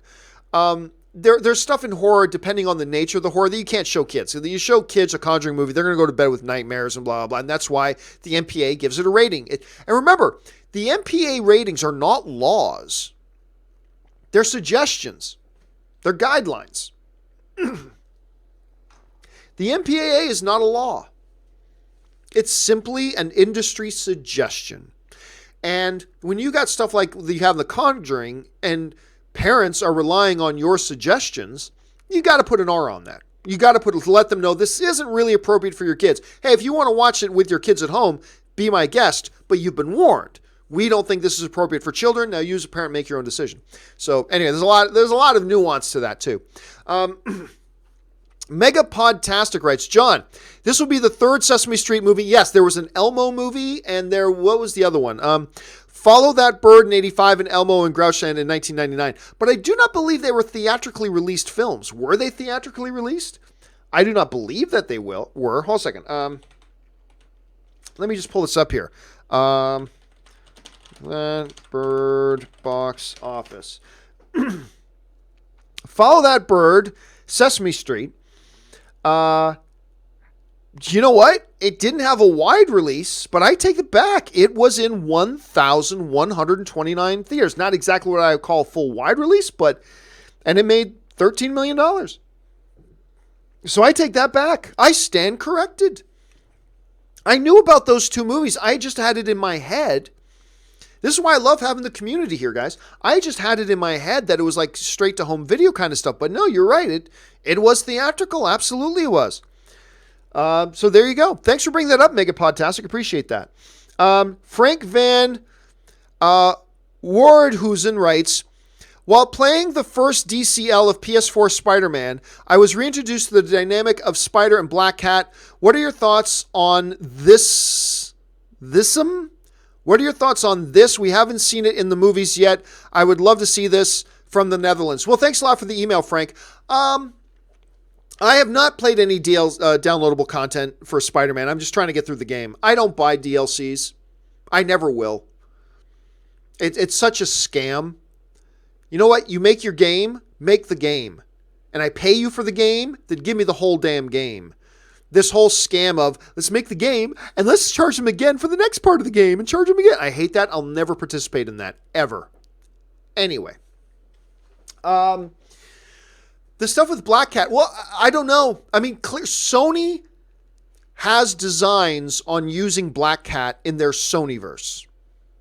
If that's the case, Marvel can't use Black Cat in the Marvel, and right now, Spider-Man is in the MCU, Black Cat's in the Venomverse, so I don't know if we're going to see it anytime soon. Would I like it? Yes. I was intrigued by their Black Cat and Sable movie. I was intrigued by it. Would I like it? Yes. Is it likely to happen anytime soon, though? Unlikely.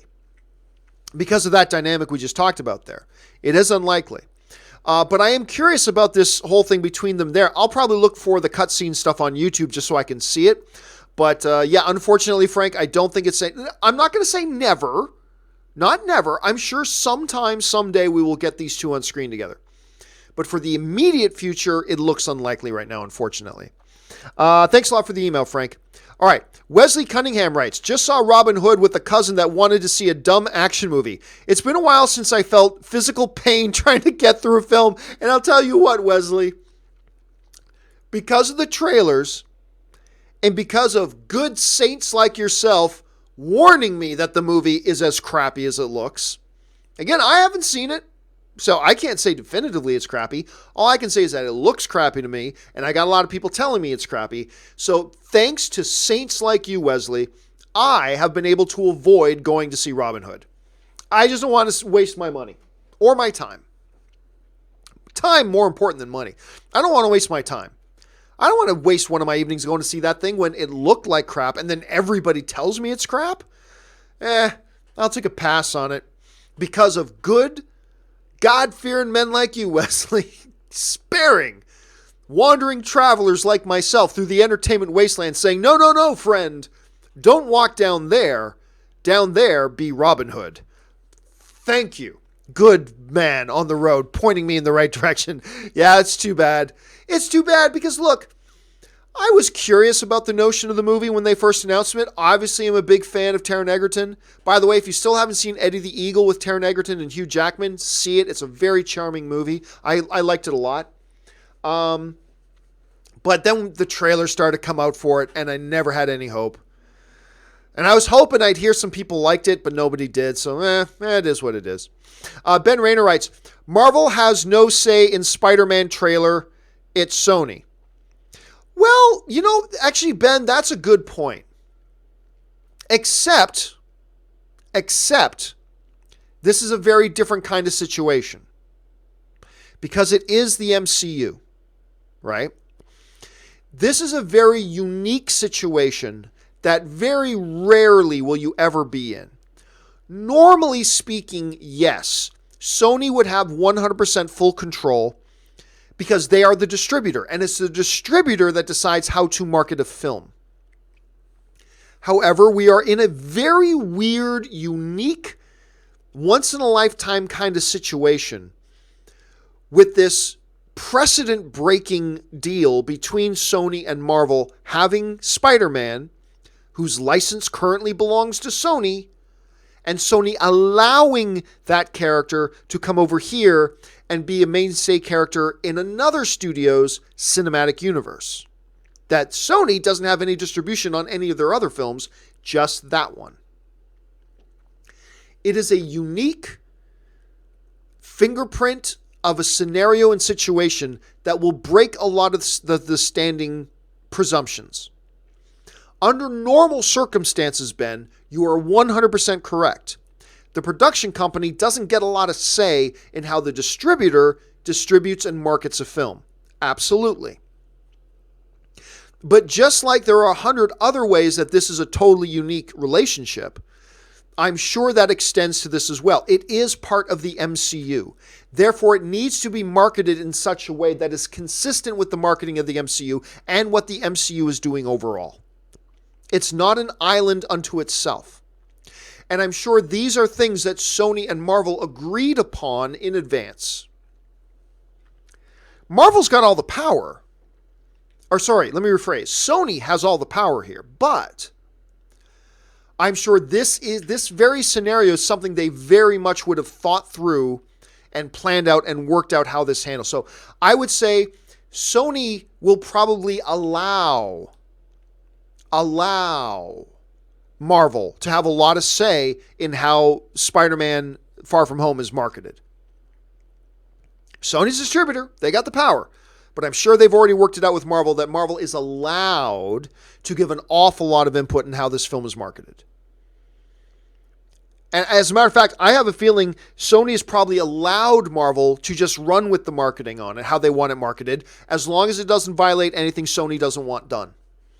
But again, this is a very specific, very unique circumstances whose rules do not apply to anything else, just this one thing. And that's probably one of the ways that this is also a little bit different. All right. Robert Tari writes, R2-D2 was around for Luke's new Jedi school and saw when Kylo took it down. Could Episode 9 explore his data files to show us more of what happened? Maybe, but do we need to see more of what happened? I don't know. I feel like we've seen what we need to see, and I feel like we know what we need to know in order to move forward and move on. Could that be one of the plot devices? It could, yeah. I mean, like you said it perfectly, Robert. It is what has happened. We know that there's probably data in R2 that could shed more light on that, but my question, Rob, is as an audience member myself, do I need to see more of that in order to move forward with the story? I don't know that we do. But I mean, it all depends on what J.J. Abrams wants to do with that, right? It really all depends on what J.J. Abrams has in mind and what he wants to do. Again, just as an armchair quarterback going, do I need to see more of that? No, but if J.J. Abrams does it, he must have a good reason for it, so let's see how it plays out. So I will say yes, it's totally possible. It's possible. I don't see the need for it personally, but it is absolutely possible. All right, Pedro Lopez writes, morning, John. Good morning. So Jeff Bridges played Wild Bill Hitchcock in the movie Wild Bill. Looked at the images of the real Bill and online. He looks just like you. Really? Do a quick image search and see what I mean. Okay, let me see here. I will do a quick image search here.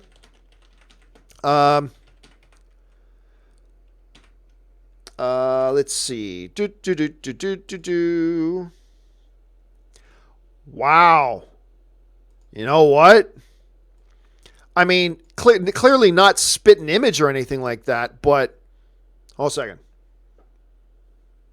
Let me try this.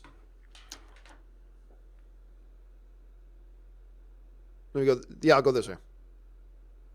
Okay, here it comes. Ready? Now this.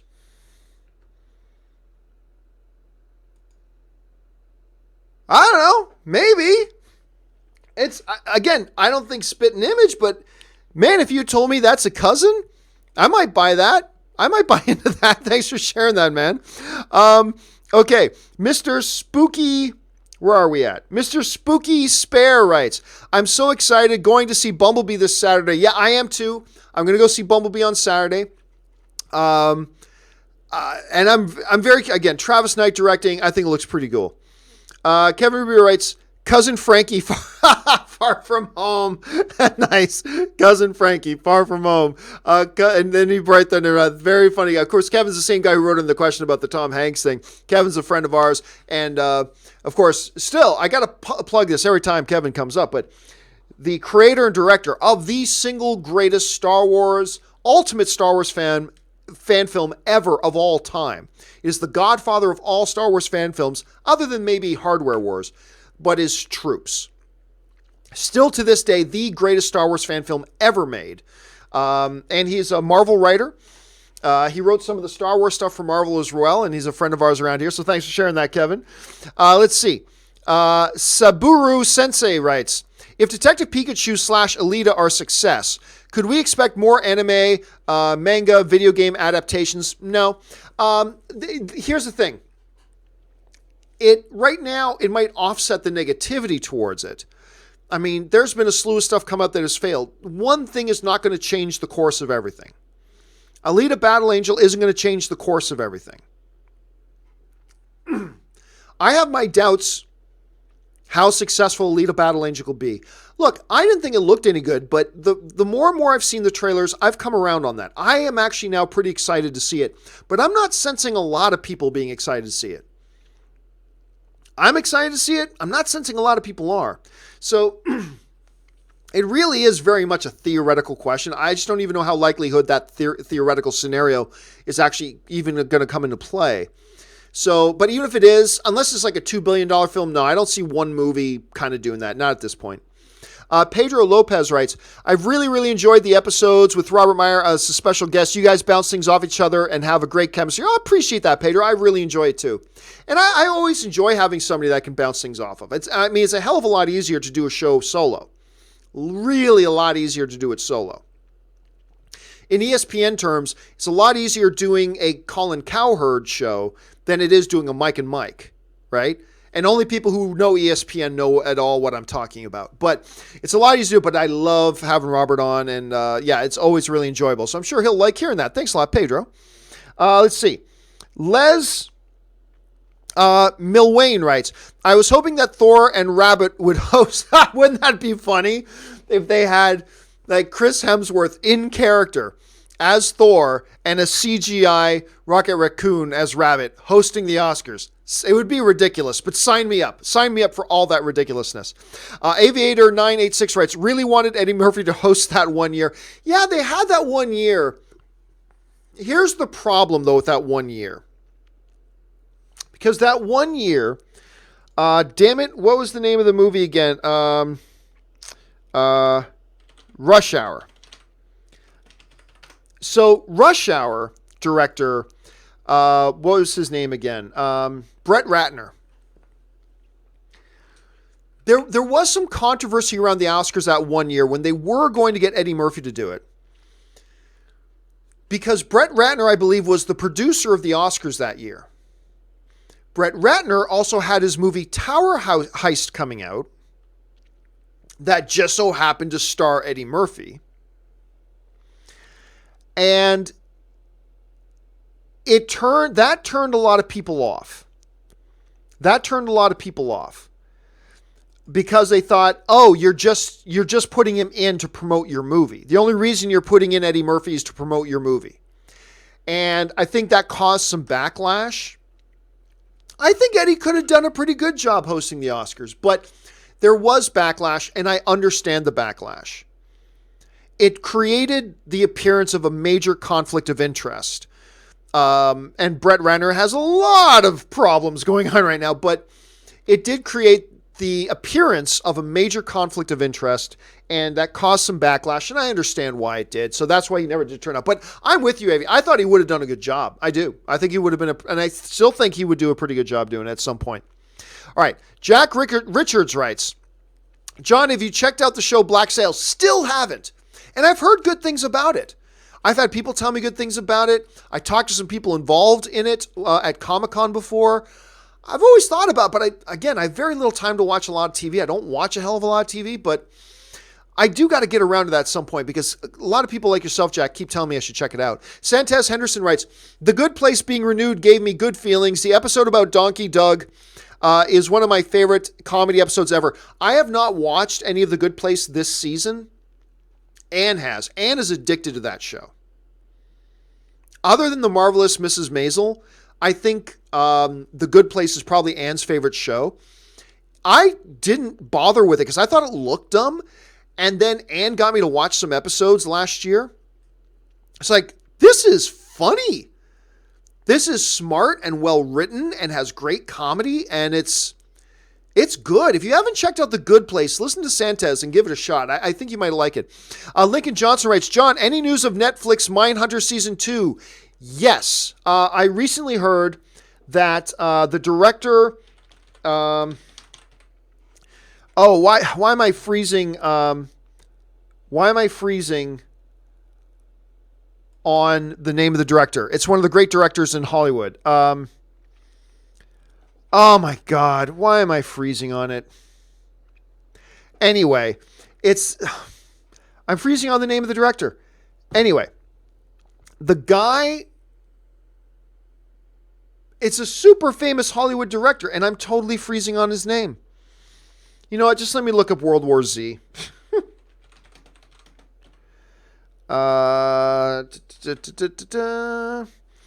It is David Fincher. Thank you. David Fincher. The latest I heard was, this is the latest I heard about Mindhunter Season 2. He's going to start doing World War Z once he's done Mindhunter Season 2. I really like Mindhunter Season 1. Not what I was expecting. See, I didn't see a lot of the marketing for it. I assumed it was some kind of supernatural superpower show, and it's not at all. And it's great. And it's got the girl from Fringe in it, and it's super great. I like it a lot. But no, I haven't heard anything else about it. I don't know much else about it, like when it's coming, all that kind. I don't know much else about it right now. Let's see here. Manny Mitsuda writes, John, love the show. Thank you so much, Manny.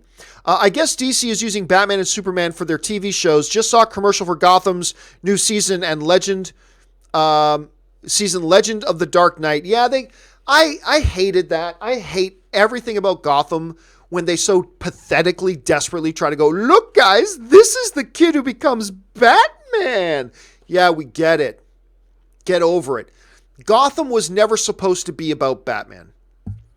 Gotham, the only time Gotham works is when it's about Gordon. When it's about Gordon, the show works.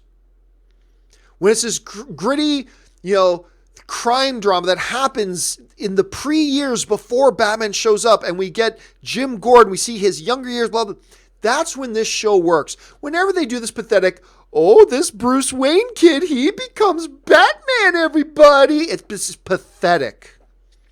It's pathetic. So when I saw that they were actually, again, just using the whole thing as the name of their last season, I'm like, oh, I'm not even going to bother. And I'm not going to watch the last season of Gotham. When you're just so desperate and pathetic that you just keep leaning on that instead of focusing on what the show is supposed to be about, and when the show works best is when it focuses on Jim Gordon, it screams desperation to me. That's what this title does. It screams desperation to me. I'm not even going to bother watching it. Marie Seifring writes, thoughts on Christopher Columbus joining Netflix? None. Look, lots of filmmakers and lots of creators have deals with Netflix, but it doesn't exclude them from being able to do other things. So not really any kind of a thing. Look, I like Christopher Columbus as a filmmaker. I think he's great. He's done some really good things. He's done some questionable things. But I mean, I don't really think this Netflix deal really means anything. It's kind of non-news to me, to be honest with you, in many ways. Because it does not mean he's exclusively can't do anything for or with anybody else except Netflix, period. It's not one of those. So it might be a first look deal or something like that. Manny Mizuta writes, hey, John, I know you're having a rough time with the PS4. What about VR or augmented reality games? I just got Livono's Jedi Challenges, and it's so much fun. Just the keep it filthy. Well, I've done some VR stuff, and the VR stuff can be cool. But I'm also one of those guys that I can't wear the VR headset for long. I start to get a headache wearing it, to be honest with you. And I even went ahead and got one of the Google VR things. And again, I would use it for a few minutes and be like, this is great. And then it starts just giving me a headache. Honestly, just thinking about it started giving me a headache. Weird. Anyway. So yeah, I'm just going to keep trying to get used to the PS4 controller. I'm just going to keep trying to push ahead with that and get better at it. Devontae Brown writes, you see that TV setting PSA Tom Cruise did. Good tip. Yes, I did, Devontae, and I think it's great. For those of you who don't know what I'm talking about, Tom Cruise and Christopher McQuarrie, from the set of Top Gun 2, did this public service announcement saying, guys, look, all the modern TVs come with this motion blending, this motion smoothing setting turned on, which is awesome for live sports. It's awesome for live sports. But what that setting does is it gives movies and TV shows that soap opera look, right? That none of us like. That's not the way directors intended you to see their movies. So Tom Cruise, and Christopher McQuarrie, they did this PSA that is online right now that Devontae's talking about.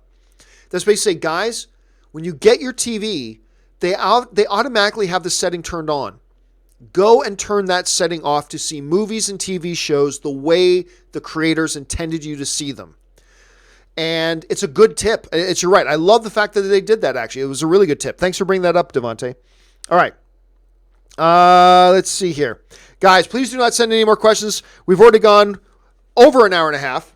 But I want to get through all these. Okay. Marie writes, still don't see merch link in show descriptions. You know, you're right, Marie. I keep forgetting to put the link. There is a John Campea merchandise store online, a Cafe Press one. And I keep forgetting to put the link in there. I keep saying, I'm going to put the link in, and then I keep forgetting to do it. I will do it, Marie. I will do it. I will put it up. I swear I will put it up. But thank you for reminding me, because you're completely right. I keep forgetting to do it. Santez Henderson writes, going to sign up on your Patreon. Want to support you. Well, thank you so much, Santez. And by the way, just sending in super chats is supporting the channel and supporting me. But thank you so much for becoming a Patreon supporter. It is the backbone that keeps the show on the air. And and by the way, for those of you who are my Patreon supporters, I've got 2 new things coming that are exclusively for Patreon supporters that I'm kind of excited about. Don't get me wrong, it's not a big mind-blowing thing. I'm going to fly you to Disneyland. No, nothing like that. But it's kind of cool little things I got coming from my Patreon supporters I'm pretty excited about. I'm going to tell you all about it before Christmas, but we'll get to that stuff later. Manny Mitsutsa writes, for singing Animaniacs, I also loved Hysteria. It got me through history school. I don't remember that one. What was that one? I don't remember it. Oh, that's the one they sing about history? Okay, that would be cool. I still don't remember it, but that would be kind of like Animaniacs. Pinky and the Brain. Pinky and the Brain. One is a genius, the other insane. All right, E-Hero Andrew writes, if there's a Stan Lee biopic, what part of his life should it be about? I think it should be about his relationship with Jack Kirby. Honestly, not as interesting to me. To me, it would all focus around the early days of the Marvel v DC battle. That's where I'm most interested in. The Kirby stuff, it's interesting. But I'm really more interested in his influence on the industry as a whole. That's where I'd be more interested in personally. So if they did that, that's where I would like to see them go. All right, I'm just going to fly through these last ones because I want to make sure they all get answered. Water Kid writes, why didn't DC follow Marvel's formula of putting out movies? DC does put out movies. If you're talking about why didn't they put out standalone, then Justice League, because it's just a formula. That's not what made Marvel work and DC not work. There's this myth that people believe that, the reason Marvel movies are good is because they did standalone, then a team-up movie. And the reason DC movies aren't good is because they went one standalone, then a team-up. No, that has nothing to do with it. The Marvel one worked because they made better movies. That's it. It has nothing to do with the formula of what order they put the movies out in. No. If more people had liked Man of Steel, it would have been more successful. If more people had liked Batman vs. Superman, which I did like, but not a lot of people did, it would have been more successful. It has nothing to do with the order in which the movies came out. It's just all about making better movies. Winning cures everything. So they didn't need to follow that formula. I actually thought the way they did it was the better idea. I thought Marvel did it that way. Do it completely the opposite. Launch it with... I thought they should have launched the DCU with Justice League. To be frank with you, I really do. But none of that matters if you don't make the movies great. If you don't make the movies that all the audience loves and the critics love, then you're not going to have success. Ultimately, you're not going to have success. And that had more to do with it than anything else, to be honest with you, Water Kid. But thanks for sending that in. Taki75 writes, that new studio is like the house in Money Pit. Yeah, it kind of is. And by the way, we are changing studios. I mentioned this the other day, but the Stream and Power Media have been in that studio for a number of years. And we have just given notice that we are leaving that studio. We are getting a new studio, a bigger studio with more space and everything like that in February, the end of February is when we're moving. But I'll give more information about that later. But yeah, we got to get out of that space, man. Rod L. writes, will you bring back Anne for the Avengers 4 review? I don't know. Maybe. I mean, Anne didn't do a review. She read questions for me before. She's great. Maybe. Yeah. I think when I do the Avengers 4 spoiler review, I'll probably have Anne on. Manny Mizuta writes, and this is the final question today. My throat's about gone. John, any chance you'll give Star Wars The Old Republic a try? Love to run some heroics with you. Oh, I've played lots of Star Wars The Old Republic. I used to play it a lot. And then I even reloaded it and played it again last year for a while. But I'm done now. I've played a lot of that game. Not as much as I played World of Warcraft, granted, but I played a lot. Over the years, I've played a lot of Old Republic. I love the game. Had a lot of fun with it. But I'm done. I'm trying new games now. So I've moved on from that. So I loved it. I played it, but now it's time for me to move on. But thanks for asking about it. All right, guys. My throat is so gone. Thank you so much for being here. That'll do it for today's show. Don't forget, I'll be back again tomorrow morning with the John Campea Show. Might be from here, might be from the studio. You'll have to wait and see. Thank you guys for being here and making this a part of your day and being a part of the film fan community, and most importantly, letting me being a part of it with you. Thank you so much for that from the bottom of my heart. Can't wait to talk to you guys again more. My name's John Campea, and until the next video, bye-bye.